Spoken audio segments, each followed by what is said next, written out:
Welcome back to The Explainer. So, every single month, tens of thousands of Indian students here in Ireland face this massive dilemma. I mean, you're working incredibly hard, you're juggling your studies with part-time jobs, and you're just trying to support your family or save up by sending your Irish earnings back home to India. But well, there's a silent drain on your finances. Far too many students are losing a really significant chunk of their hard-earned money to hidden banking fees and just wildly unfavorable exchange rates. It's a huge problem, right? But today, we're actually going to solve it with hard data. To really understand the scale of this, we've kind of got to move past abstract percentages. Let's say you're sending 1,000 euros home.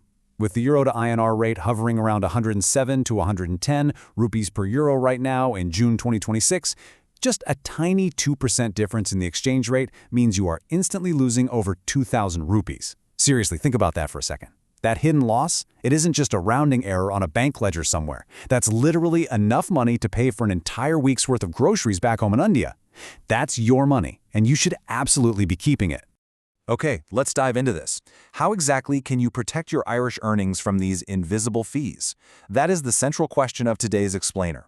We're going to analyze the true cost of sending money home so you can make the smartest financial moves possible. And really quickly, before we break down the numbers, a huge thank you to our sponsor, myflightoffers.com. If you want to read more brilliant financial guides or, just book your next flight home, definitely check out myflightoffers.com. All right, let's look at our roadmap. Here is exactly how we're going to break this down today. First, evaluating the top providers. Second, the ultimate cost comparison. Third, demystifying TCS tax rules. And finally, the 2026 remittance verdict. Okay, jumping right into Section 1, evaluating the top providers.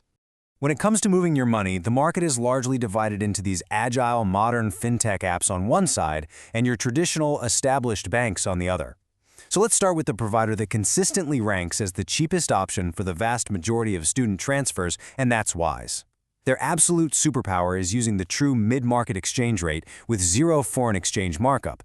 But there is a direct trade-off between speed and cost within the platform itself.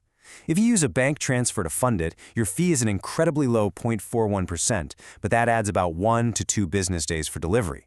On the flip side, if you fund it with your debit card, the fee bumps up just a little bit to 0.62%.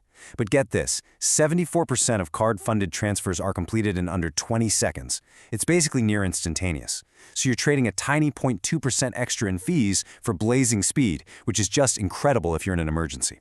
Next up is Revolut. Now, Revolut is highly popular and incredibly fast, but your actual cost drastically shifts depending on which metallic card tier you happen to have sitting in your wallet. If you're on the free standard plan, you pay a 0.3% variable fee, which is usually capped around 5 euros.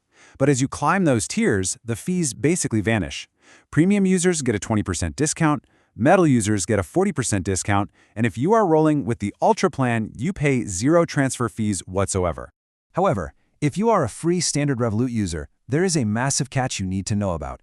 You absolutely must avoid the 1% weekend foreign exchange trap at all costs.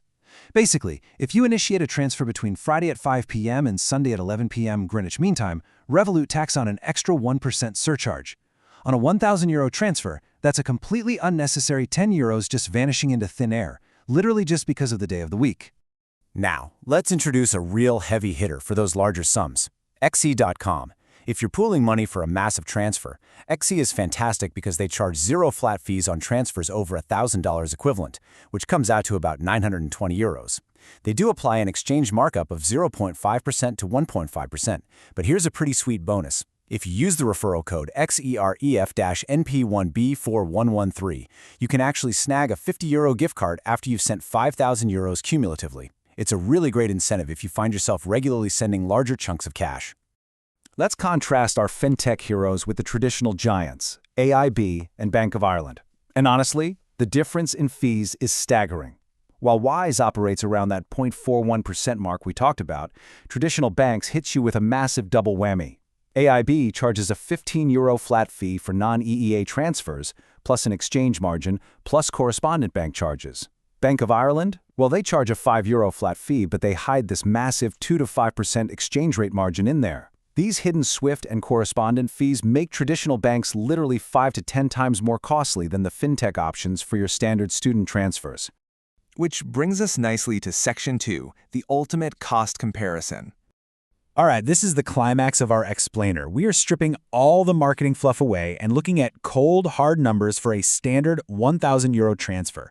This is based on the European Central Bank mid-market rate on June 25, 2026, which sits at exactly 107.79. Let's see how many rupees actually land in your family's bank account. If you send €1,000 via a bank-funded Wise transfer, your recipient gets roughly 107,138 rupees. A weekday Revolut transfer comes in very close at 106,516 rupees. XE follows that at 105,873. But when you look at the traditional banks, wow, AIB drops the payout down to 107,21 rupees, and Bank of Ireland, a totally dismal 98,455 rupees. You guys, just by choosing Wise over Bank of Ireland, your family receives nearly 9,000 extra rupees. That is an absolute game changer for your finances. The data really just speaks for itself here. Moving right along to Section 3, demystifying TCS tax rules. I know. Indian tax laws create a massive amount of anxiety. There's so much misinformation out there about whether you're going to get taxed on the money you've already worked so incredibly hard for. So let's clear the air and completely de-escalate this fear. First, let's just define the terms. TCS stands for Tax Collected at Source. Under the Liberalized Remittance Scheme, or LRS, this is a tax applicable to money being sent out of India. It's essentially an upfront tax collection by the Indian government on outward remittances, which can later be adjusted against a taxpayer's actual income tax liability. Grasping this directionality, the fact that it's for money leaving India, is absolutely the key to understanding how it affects you. So here's exactly how the rules apply to your real life. When you, the student, send your Irish earnings from Ireland to India, there's absolutely zero TCS implication. None. You're bringing foreign exchange into the country, which the government obviously loves. No tax is deducted on that inbound transfer. Conversely, if your parents are sending money from India to you in Ireland, the 2026 budget actually states they pay zero TCS on amounts below 10 lakh rupees. For education remittances above 10 lakh, a 2% TCS applies. So you can definitely rest easy, your money going home is completely safe from TCS. And that leads us to Section 4, the 2026 remittance verdict. Okay, we've crunched the fees, we've compared the final payouts, and we've cleared up all that tax confusion. It's time to wrap all this incredible data into an actionable playbook for you.